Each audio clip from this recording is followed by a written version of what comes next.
Starting a business can seem like a daunting task, unless you have a partner like Shopify. They have the tools you need to start and grow your business. From designing a website to marketing to selling and beyond, Shopify can help with everything you need. There's a reason millions of companies like Mattel, Heinz, and Allbirds continue to trust and use them. With Shopify on your side, turn your big business idea into... Sign up for your $1 per month trial at shopify.com/special offer. This episode is brought to you by Fox One. Watch all 104 matches of the FIFA World Cup live in 4K for just $19.99 a month with 3 days free. Build your own multi-view, choose up to 3 streams, and follow player spotlights. Stay on top of every moment with live stats, highlights, and instant replays. The FIFA World Cup, streaming live on Fox One. Offers are subject to change. See fox.com for complete terms and conditions. Feisty, fearless, and fair. She's an Emmy-winning journalist from the White House to war zones, telling all sides of the story. This is the Rita Cosby Show.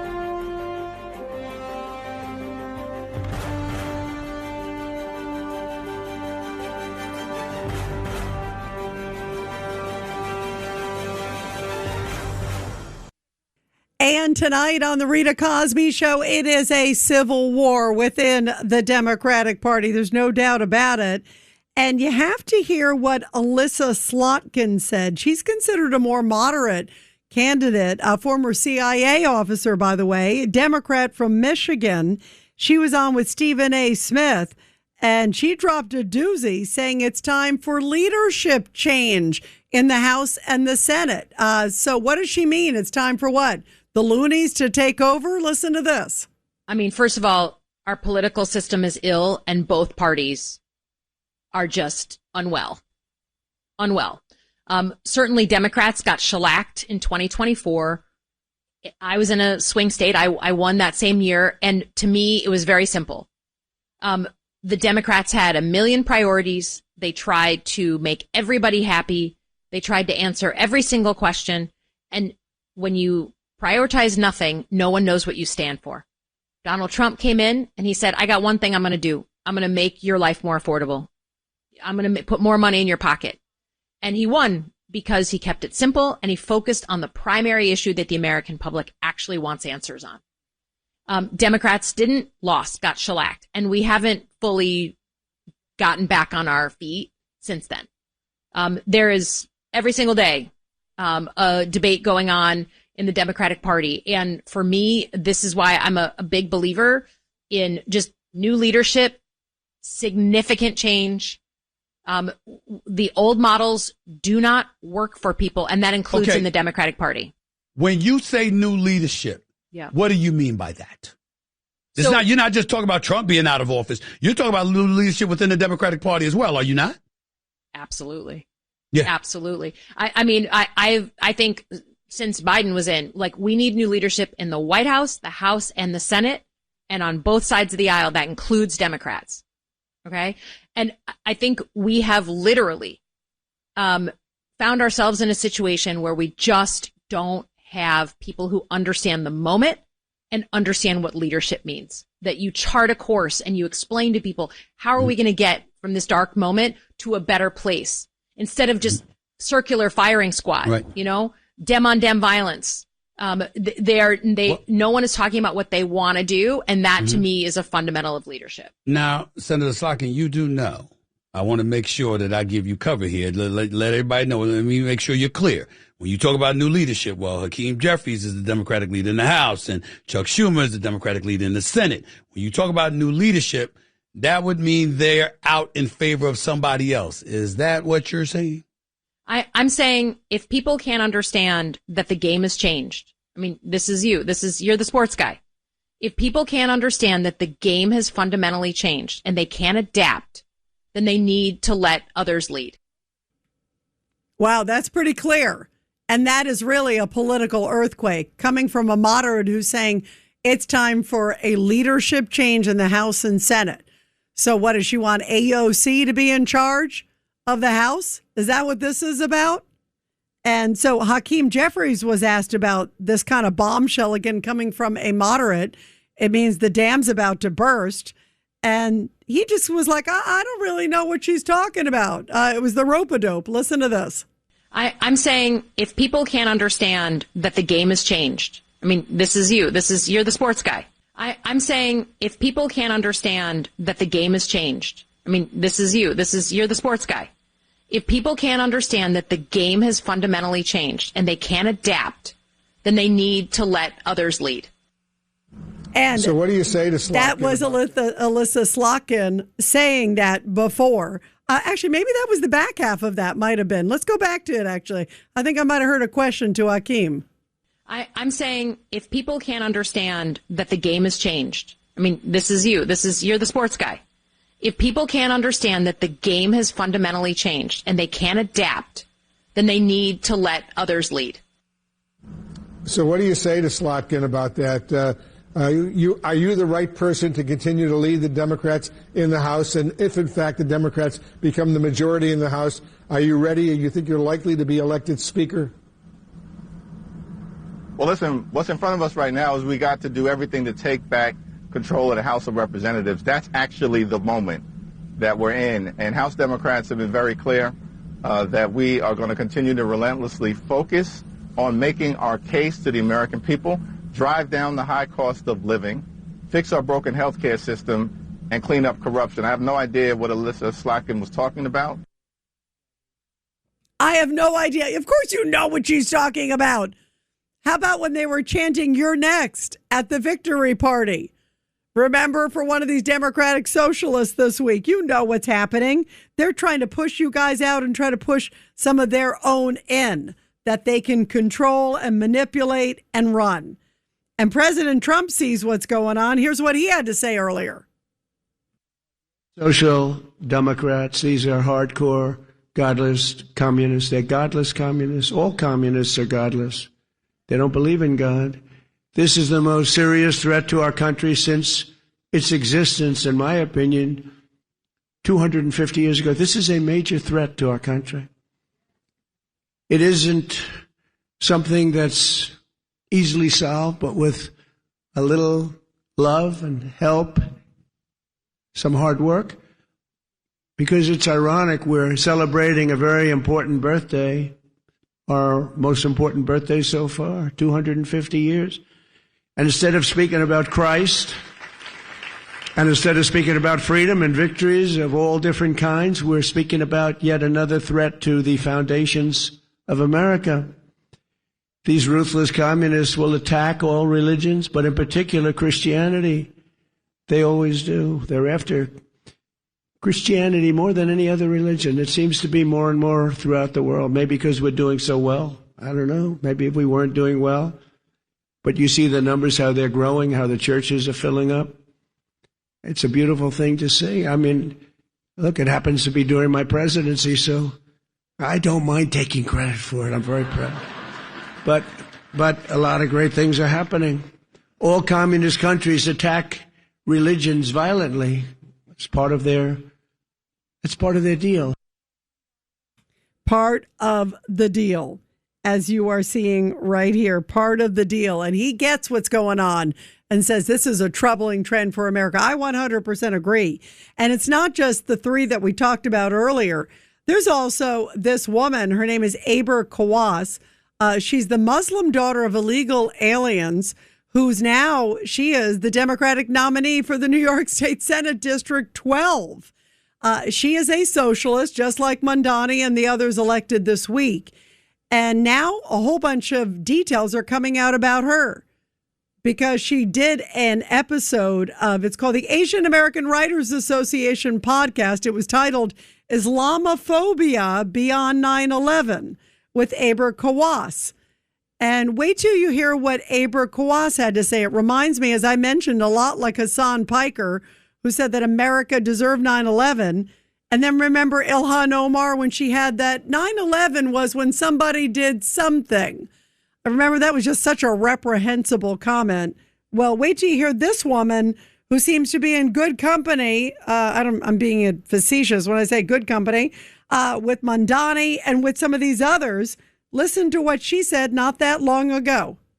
And finding that, the system of capitalism and racism and white supremacy, etc., have all, and Islamophobia have all been used, to colonize lands, right, to take resources from other people. And so this is like a long trajectory, and we're just seeing the manifestations of that continuation, right, with 9/11.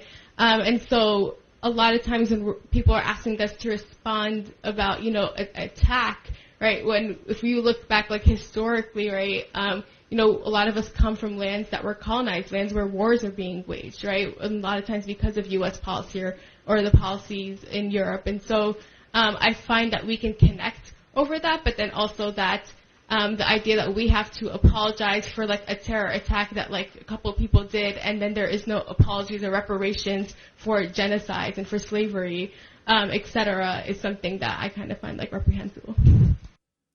It had the same, like, language as Ilhan Omar. Like, yeah, we have to apologize for something that a couple people just happened to do one day. Can we just kind of move on and not talk about 9/11? Is sort of her reaction. I mean, it was such a minimization of one of the worst events in American history. To me, it's un-American. I get so angry. And then I think of Chevalier, who said that she wanted to wash her hands in the American flag. Why are these people running for office for places in America? Maybe they should go over to Gaza and run for mayor of Gaza. That might be more appropriate. My ire is up on this tonight. 1-800-848-9222. 1-800-848-9222. Let's go to Casey in Michigan. Line 1. Go ahead, Casey. Your thoughts tonight.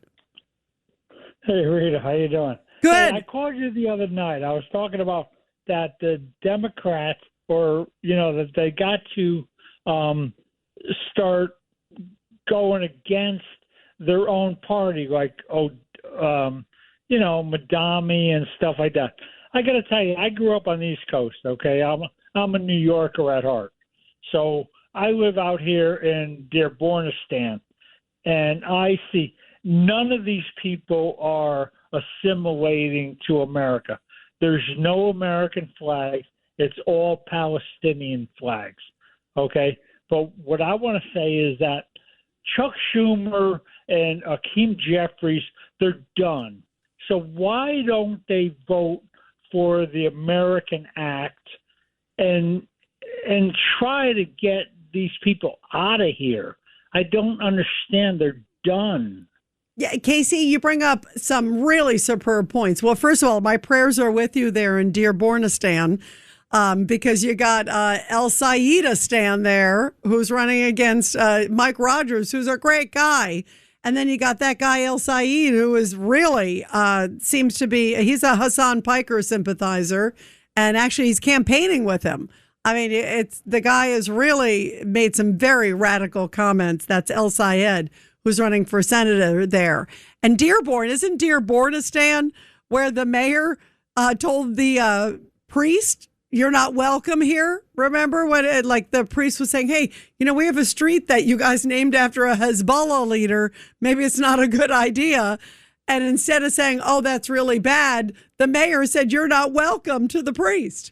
I mean, you can't make it up. So now let me go to your point, because the problem is, you got Schumer and you got Hakeem Jeffries, and both of them are scared of their own shadows right now. The last thing they're going to do is do anything that has a conscience in terms of doing the right thing and voting, like you just said, for the SAVE Act or for some of these other things, because they don't want to do anything that they think is good for President Trump and for his agenda. But in this case, it's good for America.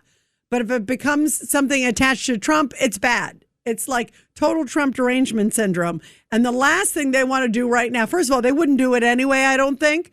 But even more so now, they know that they're about to get so primaried and so pushed out. When you've lost Alyssa Slotkin, who's a moderate, by the way, from your state also, by the way, as you know. I mean, here she is calling for leadership change. They know they're in trouble. So they're going to be walking around like, what else can I do for you, Mr. Mondani Kingmaker? What else can I do for you, wonderful Chevalier? What else can I do for you? I mean, this is really scary. And that's scary. They are so afraid of these people. And what we've seen this trend. If you don't go along with them, you're done. And that's a sad case because you should be in politics because you have a moral compass. But I think these people have lost their compass, and I think they're about to lose their party. Casey, your thoughts? Well, really, that's my point. But they're not going to do it, Casey. My point is, you're right. They should do it. My point is they won't do it. And you know it better than anybody. I have a question for you. How did Dearbornistan become Dearbornistan? How did Dearbornistan get so lost? They just have so many Muslims and stuff here, and they're not assimilating. Every time there's no American flags. The people, the Palestinian flags. Oh no, I have to go through there, you know, to go shopping and stuff, because they can't put a Walmart in Detroit because the crime factor is so high that you have to drive out of the city to go to a major department store or whatever. That's a sad place, you know. But Casey, you know what should have happened? But Casey, you know what should have happened in Dearbornistan? When I love that you picked that name. In Dearbornistan, why didn't the good people stand up and say, no, we will put up an American flag. You may not want it, you visitors, but guess what? We want them. So how come there wasn't more pushback? How come they let themselves get taken over? You got a priest that's getting run out of town that doesn't like it. How are you putting up an American flag? No, it's terrible. It is terrible, but it should have been stopped. It's like a cancer. If you don't stop it early on, it spreads and spreads. And sadly, we're seeing it in New York, too. So I'm sympathizing with you. There's no doubt about it. And I'm sympathizing with that courageous priest who, you're right, couldn't even speak up. He tried to, and then he got pushed out. And that's a sad testament. Casey, thank you. And good luck in Dearbornistan. We're praying for you there big time. 1-800-848-9222. And we'll continue after the break.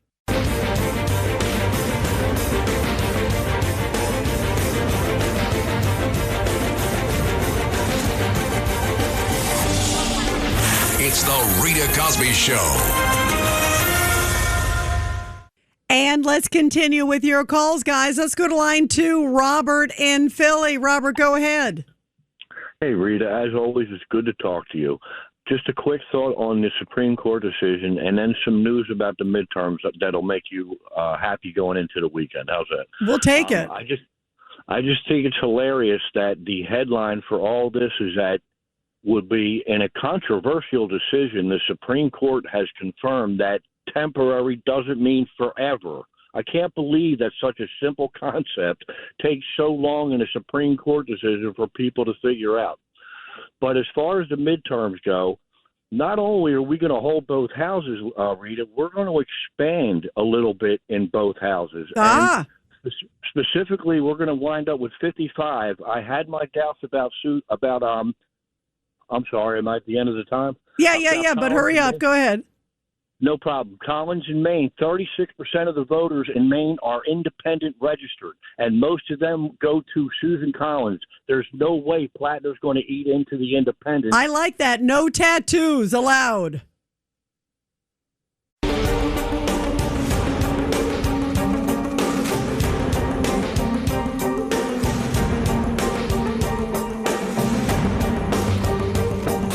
This is the Rita Cosby Show. And there are some surprising new details coming out, guys. And you know, here on the Rita Cosby Show, we were covering a lot on the Nancy Guthrie disappearance. And some really weird new things are developing in the last few days. First, there was information tied to one of the earlier, quote, ransom notes. She's, of course, the mother of Savannah Guthrie, the 84-year-old who suddenly went missing on February 1st. Remember, and the FBI was looking into it, and President Trump was giving all the different resources, and still they didn't find a trace. I mean, it is the biggest mystery. I've covered a lot of crime stories through the years, and I can't remember when so much attention and effort has been given to something, And still, they don't even have a suspect. They pulled in a few people. They were released shortly thereafter. Remember, they had the footage from the ring cam that looked kind of like looked like you would know the person with the bushy eyebrows and some of the other stuff. And yet, they haven't gotten anything else. And there was a report the other day that when they went back to a number of these other technical locations, that they went through like hundreds of hours, and they couldn't get any more good video. So you thought that was just the beginning. It looked like that might be the end of the video. And it's still shocking that no one has come forward. But all these different ransom notes keep coming forward. And so today, just a few hours ago, Harvey Levin, who is the founder of TMZ, a very popular media site, he got a lot of these different ransom notes. And he just got a new email from one of his tipsters. So you got to hear this. I mean, is this a break in the case? I don't know. What do you think? Today is Friday, June 26th, and we have received another email from the man who says he knows who Nancy Guthrie's kidnappers are and can lead the FBI to those kidnappers for 1 Bitcoin. So the man writes that he has clearly been following things we've been saying, questioning the FBI telling us that the person who wrote this might be a female. The person does not say he's a male for sure, but he puts a big question mark there, and then also puts a question mark where we say we might be doing a documentary. So he says in this email that he is not, as he puts it, I am not the idiot who recently called in a tip about her burial site in Mexico. He goes on to say, only 2 are directly involved, and I doubt they would be the ones calling to snitch on themselves. So he has said to us before that there were multiple kidnappers and there was a main kidnapper, but definitely plural kidnappers. He has said that before. In this email, which, by the way, we have sent to the FBI, he says that he has video. He has video of Nancy Guthrie with the main kidnapper on what probably would be the last day of her life. That's the way he puts it here. He says, while what it contains is my definition of delivering it on a silver platter, a short video of the main guy with Nancy the day that was probably her last. He also says that he has names, addresses, phone numbers of the kidnappers. Now, he says he has that video in a phone, and the phone is turned off. It is in a secure, secret location, but a location easy to find if you know where to look. So that's interesting. He said it's in a interesting location. So he goes back and he says to the guy, replies to the email and says, show me a little bit of like proof that you really are who you say you are. Shows a picture of the phone. Do you have any video of Nancy Guthrie? Do you have anything? And the guy writes him right back. He believes it's a guy, as you heard, writes back and says, out of fear, I can't because it's way too dangerous. So maybe this is a red herring. Maybe it's bogus. We don't know. But now suddenly it is seeming to reemerge again. And it comes right after a couple days ago that we got word that one of the other earlier ransom notes said that she is, quote, with nature, that she went to nature. In other words, she kind of died a couple days after the abduction, that it wasn't the intent, that I think they were planning to kidnap her for money. And it seems like something happened. Maybe she didn't get the medicine she needed because remember, she had medicine and they didn't take it. So who knows? And who knows if it's legit or not. But it's interesting that this individual is reemerging again. And they're taking it so seriously. Harvey was saying that I think 5 FBI agents are looking into it. So maybe, you don't kind of have 5 FBI agents just randomly look at something if you think it's totally bogus. So they're at least looking into this. Is there a break in the case? Let's hope. Let's pray, because, boy, it has been gut-wrenching to hear Savannah Guthrie. I want to play a little bit of Savannah earlier this week because, of course, she went back to the Today Show just recently. I don't know how I have such respect. I know Savannah, and I have such respect for her that she had to go back. She wanted to go back to work, and she felt she needed to go back to work to do what she loves. But she also wanted to use the occasion this week and put out another plea, and it is heartbreaking to hear this. Here she is live on the Today Show and begging for information. I love you guys, and I love this place, and this is unusual and unprecedented, to say the least, to be sitting here. But, I don't have any comment on the story, and I'm not involved in our coverage.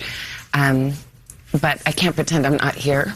And so since I am, I wanted to just take the opportunity to ask people to beg people to come forward. Somebody knows something. And this is a news story today that is on your radar, but this is the life that my sister lives, that I live, that my brother lives, that our extended families live, that our children live every day. And we are in agony. And we cannot be at peace. So no matter how much I try to come out here every day and smile and find that joy, and I will, I promise I will. This is a moment to tell you that we need your help. We're begging for your help. And I'm not going to miss that opportunity. And so please, if you're watching, yes, no matter how small, the reward is there. You can tell us. It can be anonymous. Please do the right thing for us, for our family, for our children. And we love our mom, and we'll never stop looking for her. Never. To your point, if you have any information, if you're watching, if you're listening, if you have any information at all that could help investigators and could help this family find just a modicum of peace, the phone number is right there on your screen. 1-800-CALL-FBI. Thank you. We'll be right back. Wow. Talk about gut-wrenching to hear that pleading. Here it is. I can't imagine. It's been so many months. And the reward, it's $1.2 million. She and her family put up $1 million of that to say, we need answers. We want at least some closure. Whether our mother is alive or dead, we want to know where she is. Can you imagine not knowing? And it's so weird that there are no clues other than these weird letters and emails that keep coming, especially to TMZ.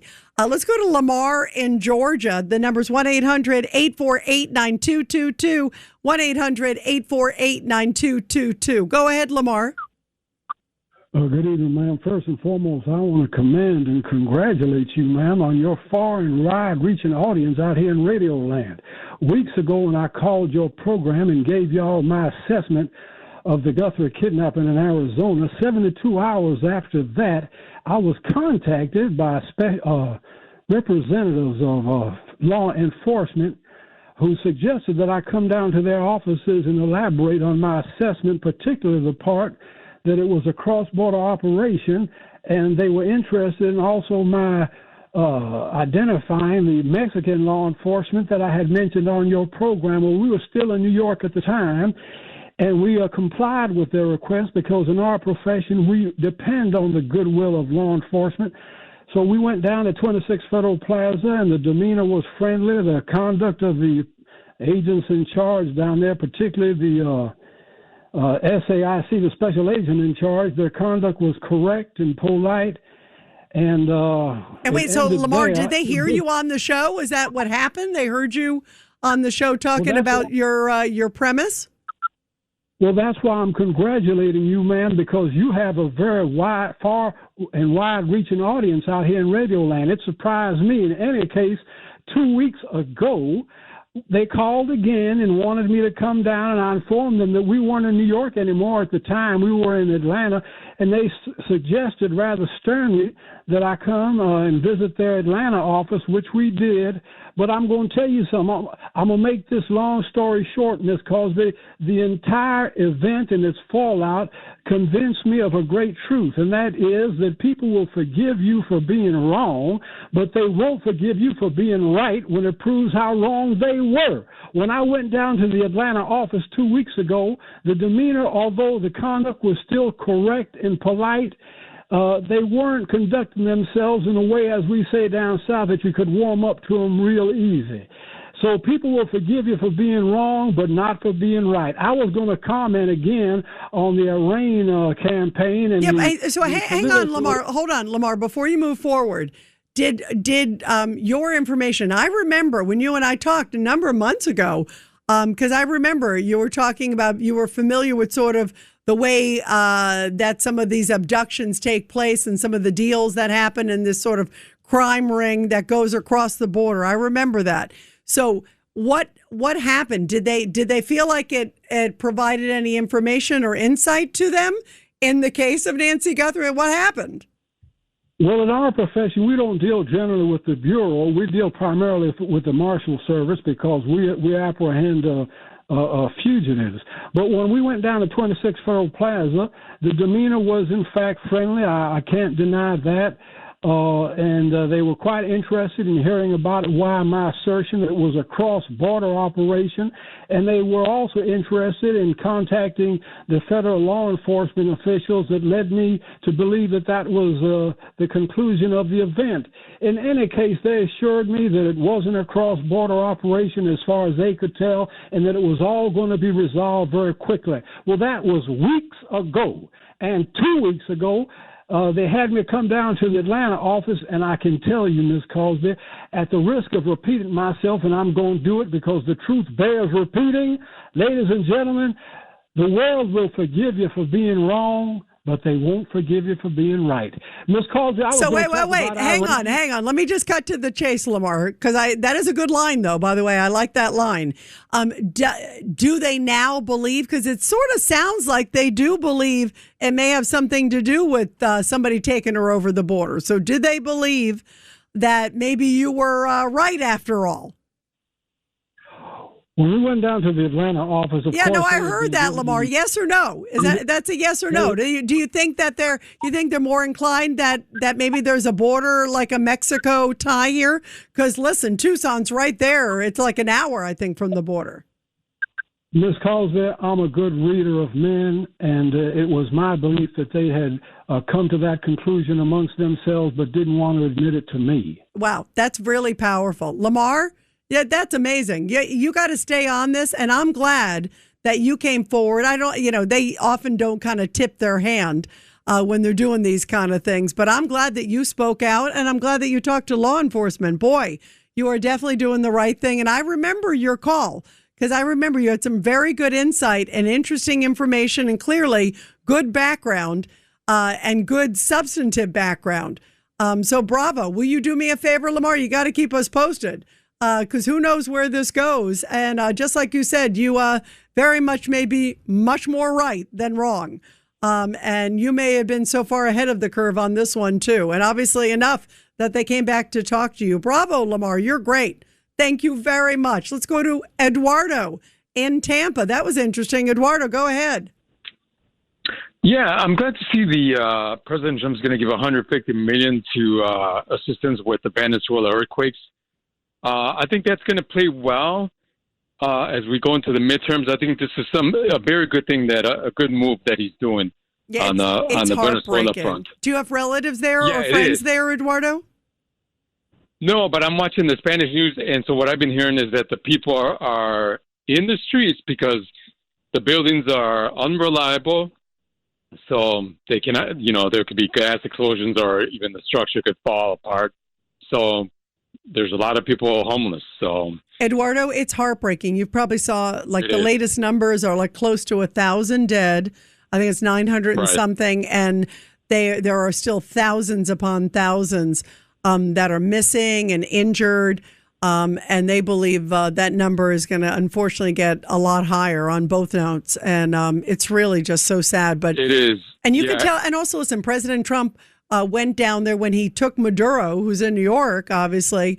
His mission was not to hurt the Venezuelan people. And I think what he's doing now is also a testament to that, to show that look, he's with the Venezuelan people. There's a lot of tremendous Venezuelan Americans and many people who do have relatives there. And I think he wants to make that point clear, too. Don't you think? I mean, it's the right thing to do. And boy, those images are heartbreaking, Eduardo. It is. And let me also mention Mr. Cabello, who's also has an arrest warrant like Maduro. He's the interior minister. So he's laying low right now, but that's somebody they'll need to pick up later because he could be the next Chavez or Maduro. So they got to be very careful about that. Yeah, but not right now. It has to be done at the right time. Yeah, that's a good point. That's a very, very good point. I'm sure they're keeping an eye on that guy for sure. Eduardo, thank you very much. And also for reminding us, because, boy, that is just absolutely devastating, those images there. Thanks, Eduardo. And everybody, we're going to continue your calls after the break, 1-800-848-9222.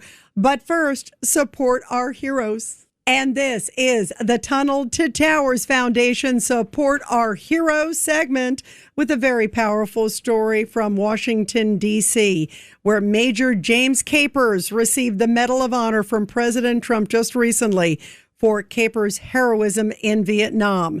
The Marine Corps veteran was born actually in South Carolina 88 years ago, and he was finally recognized with the country's highest honor. He was presented by President Trump with the Medal of Honor almost 60 years after nearly losing his life in a very ferocious Vietnam firefight.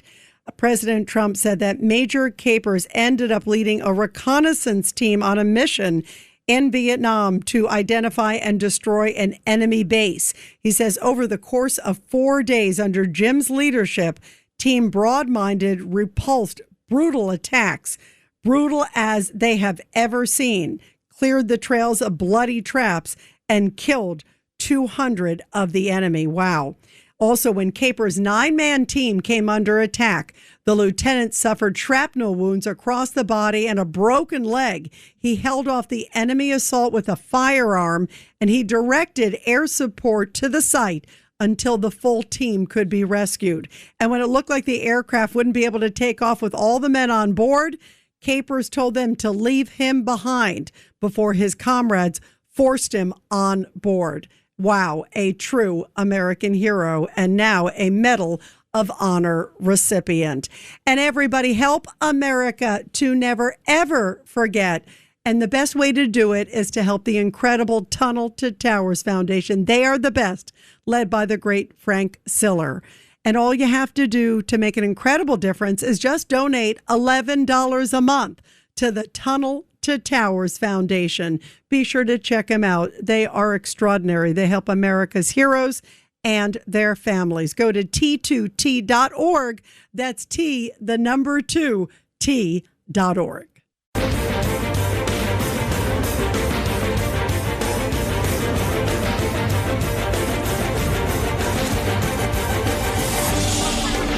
It's the Rita Cosby Show.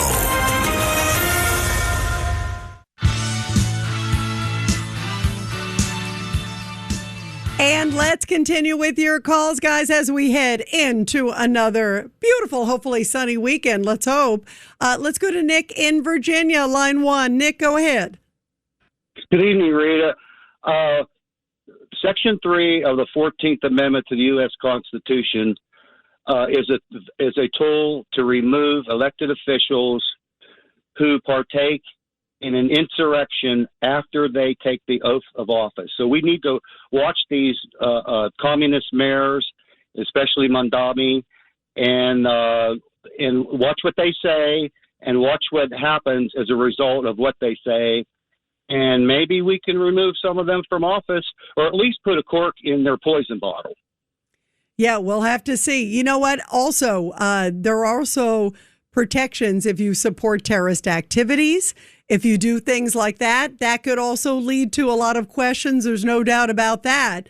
The problem is it's very hard once people are duly elected to remove them, but you never know. How about that guy, Adam Holloway, who supported the blind sheikh? Have a good weekend, guys. The Rita Cosby Show on the Red Apple Podcast Network. The Rita Cosby Show on the Red Apple Podcast Network.